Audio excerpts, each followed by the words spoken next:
guys, and welcome to a brand new video. I have so many little things that I need to mention quickly before we get started into this video.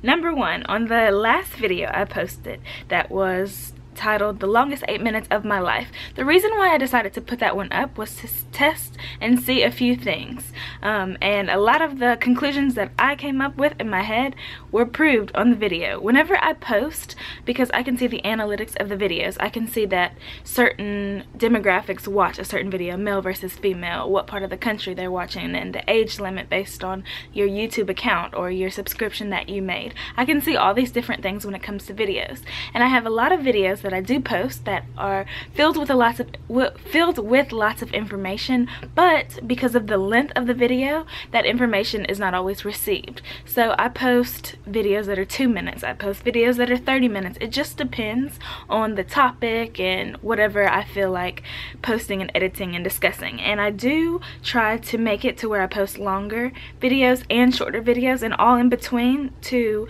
accommodate certain people. Now me, however, I am like a dedicated YouTuber, have been for years. So if I enjoy a YouTuber's videos, and a lot of the people that I watch are UK based, if their video is 2 minutes long, if it's 45 minutes long, I'm watching it all the way through.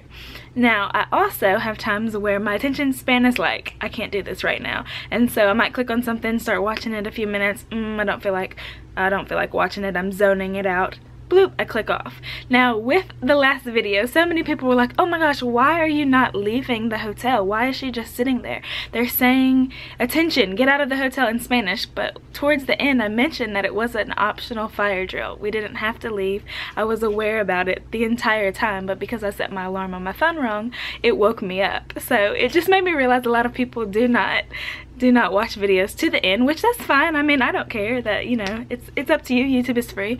And then also with the birthday thing, it was my aunt's birthday, not my birthday. So in the description box on every single video, I include my name. I include like common questions that I get asked. Some of the videos that are more popular and requested, I'll link those in the bottom. Just random little things. And there's a section that says comment, insert whatever here if you see this. So some people were saying happy birthday auntie, and then I think someone just saw the comments above it and were saying happy birthday thinking it was my birthday, and my birthday's not actually till November. So I just kind of like was doing a few things in that video to test out some things that I noticed that happen on YouTube a lot, because as a YouTuber, and for my flight attendants that do watch these and have channels as well, you know and you understand, people will ask you a million times the same questions over and over and over again, even though you might have a video already explaining that. Okay, but anyway, on to the next subject. With being on social media and with putting different aspects of your life and different things online, I get judged and categorized so much and stereotyped about so many different things, and I wouldn't put these videos out here and put my personal life or any parts of it on social media if I did not know how to deal with all the consequences that come with it. And people can judge and be nice and be rude or sarcastic or condescending or whatever. I promise it does not bother me. It really genuinely doesn't. But another thing is I have become a prove it promoter. So a lot of people too were like, I feel like in these videos you've had so much energy, and I have given up coffee. I'm sorry.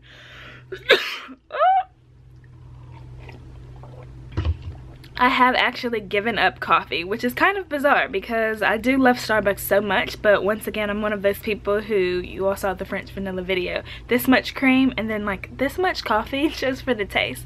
But I no longer need caffeine, and that includes coffee and tea to stay awake because of the Prove It drink that I have been having. Now I've been testing this since April 22nd. That's when I first started it, and there will be another video explaining that. Also, this is probably the most important part. What did I do with it? I don't think I brought them in here, but on my San Francisco layover, I discovered chocolate covered Biscoffs. No one told me, no one warned me, nobody, like, I almost feel like my life has been a lie a little bit. Now I love Biscoff cookies. I'm a Delta flight attendant. Absolutely love Biscoff. But they have Biscoffs with chocolate at the bottom. Life-changing. Next thing, if anyone is reading this book, get ready. If anyone has seen the TV show, do not ruin it in the comments for me, but I wanted to read the book first. Madeline, that's my girl, but reading that book. Next thing. Now, after that long, drawn-out introduction of the video, what you all actually probably clicked on this for, and that is my Buenos Aires experience part 2. Now, at the very end, I mentioned that I had a medical. I had a medical on the flight from Buenos Aires to Atlanta. I had one. Now, I have had several on flights, but this one was like a more serious one, and for like privacy reasons and everything else, I never will go into details about certain things that happen on flights, because ultimately it's not anyone's business and it's not something that I really care to discuss on my YouTube channel specifically. But there are general things that happen, and I think, and I have been talking to quite a few flight attendants on rotations. We've had a lot of people coming in and getting the job and everything, and then getting out there and seeing how the job actually works and how stressful it can be and how all over the place it is, and how you're just pulled in so many different directions so quickly, and you're not just sitting on a flight serving cokes and traveling the world. You have a really big responsibility as a flight attendant, and you can have flights where everyone sleeps and have those leanovers and red eyes where you're like, wow, this is so chill, and you're literally just hanging out in the back in the galley talking to your coworkers. Or you can have a flight where you're pulled in 10,000 different directions and everyone needs something and no one is happy, and babies are crying and people are getting upset and everyone's delayed. That is a flight attendant's job, and this job is not all like sunshine and roses and butterflies. And I try so hard to like reiterate, but I feel like I need to say it more because of things that have been happening and like comments that are being made, especially my direct messages. They're like, you seem so positive and you seem like you really thoroughly enjoy your job, and the experience that I'm having is nothing like what I'm getting from your channel and your view on it. And you all, that's just me as a person. Like, people will ask about financial aspects of the job, or like, how are you able to do this, how are you able to do that. I am 25 with no kids, single. My living situation is different, my crash pad situation is different. I can only speak for me, and I need people to understand that, especially with this audience growing so much. Do understand I only ever can speak on my behalf and my experience of being a flight attendant. I have videos up from when I first got the job that I look back now and they're so embarrassing, and they're so like, I was just so like, oh, like, it's just different how I was, and I am growing as a person. And I think like some people are even like, well, like, what she said 2 years ago is not the same as what happened now. And airlines are constantly changing. There's things that I went through training and things that I went through my interview process that are not, they don't even do that anymore. And that's the job. That's just, I can't help that, you know. So just keep that in mind, because I know most of you this doesn't pertain to you, but some people are like really getting upset because they think, I don't know if they think I'm lying to them or like exaggerating or making it seem like something it's not. But in an industry like this, change is always happening. Things are always changing constantly, and it can be a very stressful job.